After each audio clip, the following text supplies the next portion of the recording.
श्री शिवाय नमस्तुभ्यम। हर हर महादेव। छत्तीसगढ़ राज्य के धमतरी जिले के वृद्धि विहार भारदा चौक राजिम रोड कुरुद में गुरुजी पंडित प्रदीप मिश्रा जी के द्वारा गौरी शंकर शिव महाप्राण कथा शुरू हो गई है।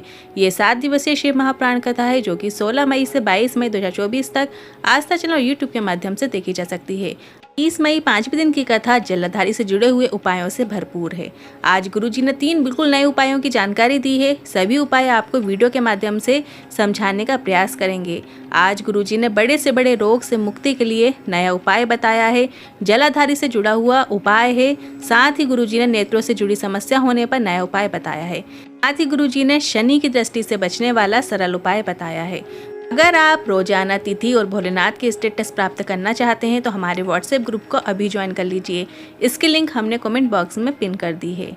आज 20 मई गौरी शंकर शिव महाप्राण कथा के 5वें दिन की कथा में गुरुजी ने कुल 3 उपाय और 4 पत्र और 6 उपयोगी जानकारियां दी हैं। सभी की जानकारी आपको इसी वीडियो के माध्यम से प्राप्त होने वाली है। किसी कारणवश यदि आपने आज की कथा नहीं सुन पाए हैं तो पूरी कथा का सार, पूरी कथा का रस तत्व आपको इस छोटे से वीडियो से प्राप्त होने वाला है। तो बढ़ते हैं आज की कथा की पहली जानकारी की ओर। सुबह जब आप उठते हो तब आपको सोच के उठना है कि मेरे साथ मेरा महादेव भी उठ गया है और मेरे साथ कदम से कदम मिलाकर चलेगा और आज मैं जो जो कार्य करूँगा उसमें महादेव का भी साथ रहेगा। फिर देखना आपको कैसे सफलता नहीं मिलती है। बढ़ते हैं आज की कथा की दूसरी जानकारी की ओर। यामिनी साहू जी धमतरी से पत्र लेकर आई। 2020 में बच्चेदानी में गांठ बता दी गई थी। 2023 में मेरी मम्मी की सहेली ने शिवलिंग पर जल चढ़ाने को कहा। मैंने जल चढ़ाना शुरू किया और चढ़ा हुआ जल कुंदकेश्वर महादेव का नाम लेकर आचमन कर लेती और बेलपत्र का आचमन करना शुरू किया और जांच कराई तो डॉक्टर ने कहा गांठ गल चुकी है। उसी का आभार व्यक्त करने कथा पंडाल में आई हूँ। बढ़ते हैं आज की कथा की तीसरी जानकारी की ओर। गुरुजी ने कहा आपको पता है आज क्या है? आज सोमवारी प्रदोष है। मालूम है, कहते हैं सोमवार की अष्टमी और सोमवार की प्रदोष ऐसी होती है जब माता पार्वती और भोलेनाथ अपने भक्तों के दुख मिटाने के लिए उनके द्वार तक पहुंच जाते हैं। बढ़ते हैं आज की कथा की चौथी जानकारी की ओर। मोनिका शर्मा जी पत्र लेकर आई। 2022 में मेरे छोटे बेटे का शरीर अचानक फूलने लगा। उसके पूरे शरीर में सूजन आ गई। हम काफ़ी घबरा गए। हमने कभी कथा नहीं सुने थे, ना कभी कोई उपाय किए थे, ना आपको जानते थे। हॉस्पिटल में उसे 8 दिन भर्ती रखे और पता चला उसकी किडनी में समस्या आ गई है और डॉक्टर ने कहा उसको ये प्रॉब्लम रहेगी ही रहेगी क्योंकि उसकी किडनी खराब हो गई है। डॉक्टर ने बहुत प्रयास किया पर उसकी किडनी लेवल में नहीं आई। तब मुझे मेरी बहन ने कहा शिव जी को जल चढ़ाओ और शिव जी पर चढ़ा हुआ जल उसे ला कर दो और दवाई भी चलने दो। मैंने ऐसा ही करना शुरू किया और आपका बताया उपाय मैंने किया और बोल दिया बाबा आपको ही संभालना है। इसके बाद 1 महीने बाद फिर जांच हुई तो पता चला उसकी किडनी ने कार्य करना शुरू कर दिया है। बेटे की बीमारी में मैं इतनी परेशानी में आ गई कि मुझे ही बीमारी हो गई। टीबी की बीमारी से मैं ग्रसित हो गई। मेरा बेटा मेरे लिए मंदिर से जल चढ़ाकर लाता है और मुझे देता है और अब मैं ठीक हो गई हूँ। उसी का आभार व्यक्त करने कथा पंडाल में आई हूँ। बढ़ते हैं आज की कथा की 5वीं जानकारी की ओर। एक पत्र को पढ़ते ही गुरुजी को बहुत गुस्सा आया। गुरुजी ने कहा एक पत्र आया है, उस पत्र को हम पढ़ेंगे नहीं पर हमें बहुत दुख हुआ है। पत्र में जो लिखा है अगर हम पत्र पढ़ेंगे कुरुद के लोगों को बहुत बुरा लग जाएगा पर कहना चाहेंगे आटे में उतना ही नमक डालो जिससे स्वाद न बिगड़े। की बोतल 60 से 80 रुपए तक बिक रही है। पार्किंग के लिए भी 300 रुपए लिए जा रहे हैं। हद है, ऐसा कैसे कर सकते हैं? और हम आगे की जितनी भी कथाएं हैं उनसे भी कहना चाहेंगे कि शिव भक्तों को किसी भी प्रकार की दिक्कत नहीं होना चाहिए।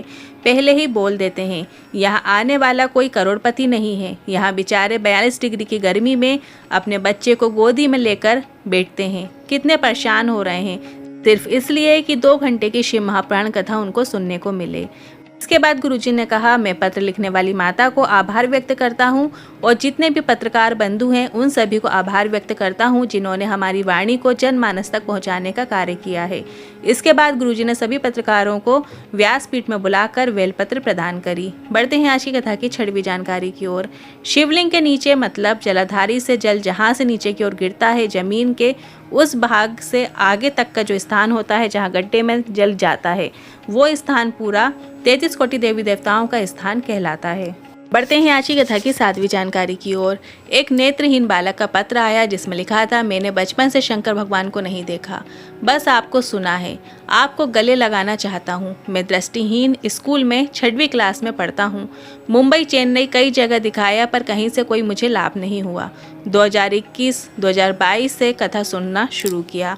2 बार पशुपतिनाथ व्रत कर लिया। रोज जल चढ़ाने जाता हूँ और जल आंखों में लगा लेता हूँ। पहले मेरे को सिर्फ आंखों में अंधेरा ही अंधेरा दिखता था। जब से जल लगाना मैंने शुरू किया है, शिव जी पर चढ़ा हुआ जल मैं आंखों पर लगा लेता हूँ, तब से थोड़ा उजाला सा दिखता है और उम्मीद है आप तक आ गया, व्यासपीठ तक आ गया, मेरी आंखें भी ठीक हो जाएंगी। इसके बाद गुरुजी ने उसे व्यासपीठ में बुलाकर बेलपत्र प्रदान की और उसे शिव महापुराण का स्पर्श भी कराया, साथ ही उसे अपने गले लगाया।